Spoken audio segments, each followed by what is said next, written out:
Hello बच्चों, कैसे हैं आप सभी। गरिमा क्लासेस में आप सबका बहुत बहुत स्वागत है। आज हम लोग डिस्कशन करेंगे किस चीज के ऊपर। आज हम डिस्कशन करेंगे कि हम एग्जाम्स की, स्पेशली 10th और 12th के बारे में हम बात करने वाले हैं।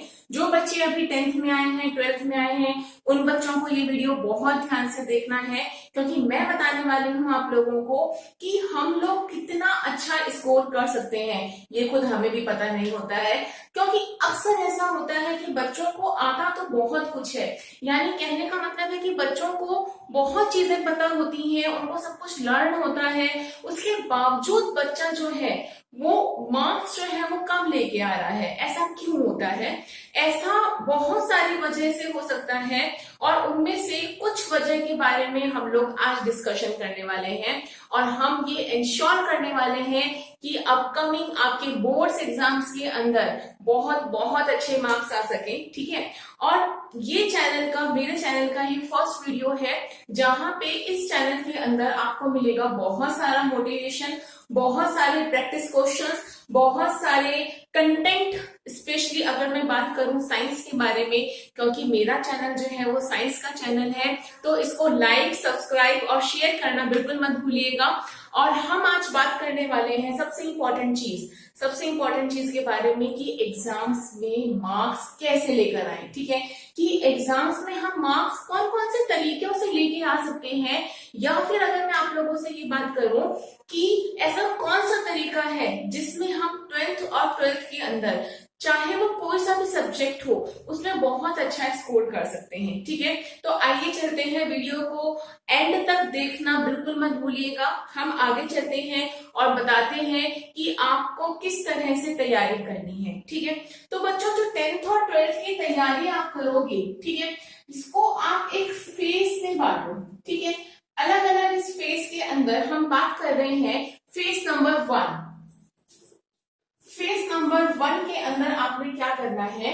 फेज नंबर 1 के अंदर आपने बहुत सिंपल सा काम करना है, और वो ये है कि सबसे पहले आपने अपना सिलेबस कंप्लीट करना है। ठीक है, जितना भी आपका सिलेबस है, चाहे वो साइंस का हो, एसएस का हो, हिंदी का हो, या किसी भी सब्जेक्ट का आपका जो भी सिलेबस है, उस सिलेबस को आपको सबसे पहले कंप्लीट करना है। ठीक है, यानी कि अगर आपसे कुछ भी उस चीज से रिलेटेड पूछा जाए तो आपको पता होना चाहिए, आपके एनसीईआरटी के सारे क्वेश्चंस जो हैं वो आपको आने चाहिए। ठीक है, अच्छा, सबसे इंपॉर्टेंट चीज, आपने फेज फर्स्ट कंप्लीट कर लिया है। ठीक है, अब पढ़ते हैं हम फेज सेकंड की तरफ। फेज सेकंड, बच्चों फेज सेकंड में आपने क्या करना है? अब आपको उठानी है जो भी आपको एक्स्ट्रा बुक है, ठीक है, जैसे कि प्रदीप से या फिर कोई भी और अच्छी बुक्स जिसमें आपको लगता है कि मुझे और कंटेंट मिल सकते हैं, तो पहले आप क्या करिए कि उन बुक्स को उठाइए और उसको एक बार आप रीडिंग करिए। ठीक है, और अगर उसमें आपको कंटेंट मिलते हैं तो उसके आप फुटनोट्स बनाइए। ठीक है, अगर आप फुटनोट्स का मतलब पता है क्या होता है? जैसे कि अगर हम कोई पढ़ाई कर रहे हैं, ठीक है, अगर हम कोई चीज के बारे में पढ़ रहे हैं, तो उसको हम क्या करें कि एक कॉपी के अंदर पॉइंट वाइज लिख लें। ठीक है, उससे क्या होगा कि जब आप रिवीजन करेंगे, है ना, तो रिवीजन के टाइम पे आप उस चीज को और भी बेटर तरीके से लर्न कर पाएंगे। ठीक है, तो फेज फर्स्ट में आपने क्या किया? फेज फर्स्ट में आपने अपना सिलेबस किया है, और फेज सेकंड के अंदर आपने जो और एक्स्ट्रा बुक्स हैं, ठीक है, उन बुक्स की आप लोगों ने स्टडी करी है। दो काम हो गए। चलिए, अब यूजुअली फेज 1 और फेज सेकंड पे हम सब भी वर्क करते हैं। ठीक है, और जिसमें से कुछ लोग कैसे हैं वो मैं अभी आपको लास्ट में बताने वाली हूँ। तो यहाँ पे अगर हमारा फेज फर्स्ट और फेज सेकंड खत्म हो चुका है, तो थर्ड फेज जो है, यानी कि जो आपका फेज थर्ड है, ठीक है, तो फेज थर्ड में आपने क्या करना है? फेज थर्ड के अंदर आप लोगों ने सबसे इंपॉर्टेंट काम करना है, और वो फेज थर्ड है क्या? क्वेश्चंस। ठीक है, देखो क्वेश्चंस तो आप लोग कर लोगे, ठीक है, लेकिन इसमें सबसे पहले आपको क्या करना होगा? आपको अपने लिए लॉयल रहना होगा, अपने लिए ईमानदार रहना होगा। ऐसा क्यों करना होगा आप लोगों को? क्योंकि हम लोग क्या करते हैं, हम लोगों ने ना किताब खोल के पढ़ लेते हैं, टेक्स्ट बुक खोल के पढ़ लिया, फिर हमें लगता है कि भाई हम राजा बन गए हैं और हमें सब कुछ आता है। Isn't it? ऐसा ही होता है ना। और हम क्वेश्चंस नहीं करते, क्योंकि हमें ये लगता है कि हमको सब कुछ आता है, हमें सब कुछ लर्न है।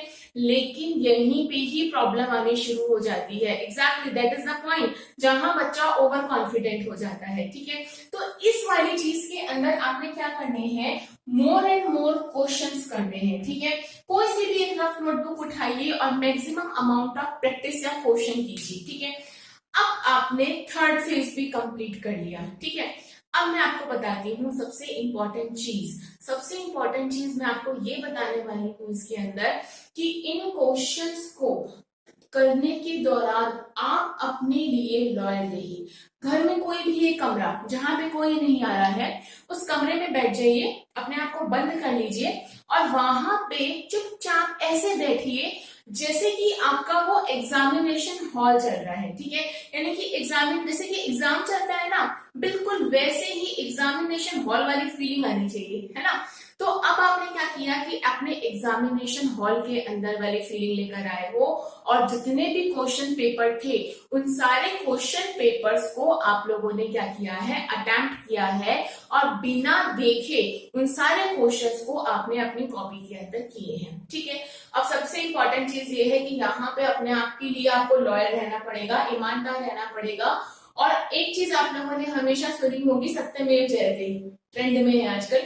क्यों है ये, समझना एक मिनट मेरी बात। हम लोग क्या करते हैं कि हम अपने आप से अक्सर झूठ बोलते हैं कि नहीं मुझे आता है, नहीं नहीं मुझे हो जाएगा, जब क्वेश्चन आएगा, जब एग्जाम आएगा तब मैं देख लूंगा, मुझे आता है, हो जाएगा, कोई प्रॉब्लम नहीं आएगी। और हम लोगों की प्रॉब्लम सबसे बड़ी यही है कि हम अपने दिमाग को बेवकूफ बनाते हैं। ठीक है, जबकि दिमाग फिर एग्जाम टाइम में आपको बेवकूफ बनाता है। ठीक है, तो यहाँ पे आपको अपने लिए बहुत बहुत लॉयल रहना है। आपने सारे क्वेश्चंस को ईमानदारी से अटेम्प्ट करने हैं और ईमानदारी से अपना एवोल्यूशन करना है।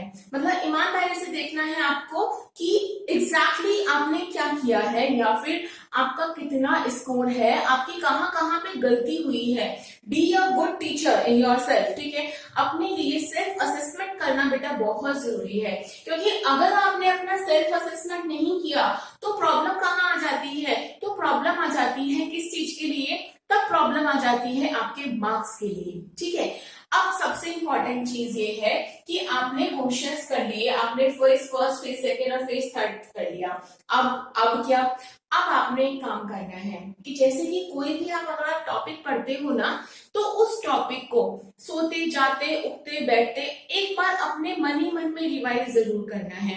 क्योंकि एक बार अगर आपने अपने मन ही मन में उस चीज को रिवाइज कर लिया तो क्या होगा, तो ये होगा कि आप उस टॉपिक को कभी भी भूल नहीं पाओगे। जैसे कि कोई थ्योरी है या फिर अगर मैं बात करूं कोई भी इक्वेशन है, चाहे वो फिजिक्स की है चाहे वो केमिस्ट्री की है, उस इक्वेशन को आपने मन ही मन में दोहराना शुरू किया और पेपर पे लिखना शुरू किया। जहां कहीं भी अटको तुरंत देख लो और फिर से लिखना शुरू कर दो। So practice make a man perfect. ठीक है, ये ऐसे ही नहीं कहा गया है, ये इसलिए कहा गया है कि जब आप बहुत अच्छे तरीके से प्रैक्टिस करेंगे तो क्या होगा, तो आप लोगों का अंदर का कॉन्फिडेंस बढ़ेगा और आप उस चीज को बहुत अच्छे से लिख पाएंगे। ठीक है, अब आती है बात फेज नंबर 4 की। ठीक है, अब जो ये फेज 4 है, ये पर्टिकुलर फेज है किसके लिए, एग्जाम्स के लिए।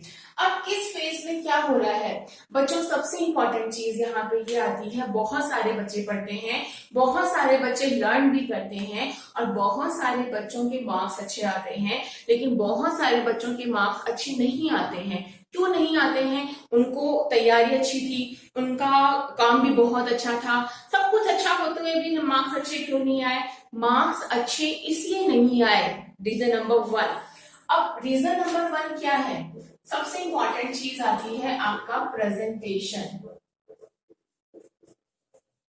ठीक है, कि भाई एक बहुत इंपॉर्टेंट चीज बच्चों याद रखना कि एग्जामिनर आपको नहीं जानता है। ठीक है, एग्जामिनर किसको जानता है, एग्जामिनर आपकी कॉपीज को जानता है, एग्जामिनर उसको जानता है जो आपने लिखा है। ठीक है, अब एक मिनट के लिए इमेजिन करना कि एक बच्चा ऐसा है जिसने क्या काम किया है कि है ना, बहुत साफ सुथरा काम किया है, नीट एंड क्लीन डायग्राम बनाए हैं, हर क्वेश्चन के एंड होने के बाद पेंसिल और स्केल से उसने लाइन खींची है और प्रॉपर फ्लो चार्ट बनाए हैं, तो आप किसको मार्क्स दोगे? इसको दोगे या फिर दूसरे बच्चे को दोगे जिसने किस तरह से बनाया है, जिसने जहां पे मन किया लिखा, जहां पे मन किया काटा, जहां पे मन किया कि भाई मैं बहुत सुंदर वो लिख सकूं, बहुत ही सुंदर सा लिख सकूं, कोशिश तो उसने करी है लेकिन उसने वहां पे बहुत ज्यादा कट कर दिए हैं, ठीक है, प्रॉपर फ्लो चार्ट नहीं बनाए हैं, डायग्राम पेन से बना दिए हैं और क्वेश्चन कौन सा था कहीं और लिख दिया है, तो नेचुरली खुद बताइए मार्क्स किसके आएंगे? पहले वाले के ना, सेकंड वाले के तो नहीं आएंगे ना। तो सबसे इंपॉर्टेंट चीज आती है यहाँ पे प्रेजेंटेशन की। तो आपको प्रेजेंटेशन बहुत ही अच्छा रखना है, ठीक है।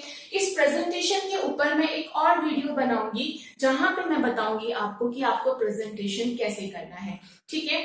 तो मेरे साथ बने रहिएगा और हाँ, मेरे वीडियो को लाइक करना, सब्सक्राइब करना और शेयर करना बिल्कुल मत भूलिएगा।